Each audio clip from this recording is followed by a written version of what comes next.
সবুজ সাথী এই মুভিটি দেখতে হলেছিলেন লাইক এবং সাবস্ক্রাইব করতে ভুলবেন না। হ্যালো গাইস, কেমন আছেন? আশা করি ভালো আছেন। আমি অনেক অনেক অনেক অনেক ভালো আছি। আজকে আমি আপনাদের মাঝে একটি জনপ্রিয় এবং ট্রেন্ডিং মুভি নিয়ে হাজির হলাম। সো গাইস, এই মুভিটি একটি ভারতীয় বাংলা ভাষার রোমান্টিক চলচ্চিত্র মুভি, যা আমাদেরকে এই সবুজ সাথী এই মুভিটি স্বপন সাহায় পরিচালকিত প্লট এবং এই মুভিটির কাহিনীটি সবুজ তার পাশের বাড়ির মেয়ের মেয়ে সাথীকে ভালোবাসে, কিন্তু অবশেষে সাথী তার বন্ধু রাহুলের প্রেমিকা হিসাবে প্রকাশ পায়।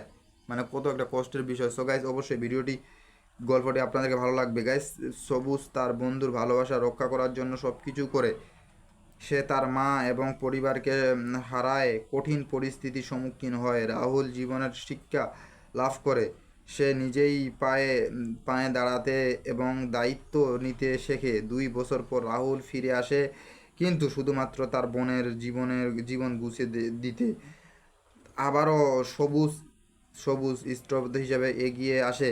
সে তার বন্ধু রাহুলের ভালোবাসার বাঁচানোর জন্য একজন সংখ্যী বিষয়ে বিয়ে করতে রাজি হয়। সো গাইস, এই মুভিটির গল্পটা ছিল এরকম সংক্ষিপ্ত আকারে গল্প। সো গাইস, এই মুভিটি শোভন শাহ পরিচালক ছিলেন। মুভিতে অভিনয় করেছিলেন প্রসেনজিৎ চ্যাটার্জি। মুভিতে অভিনয় করেছিলেন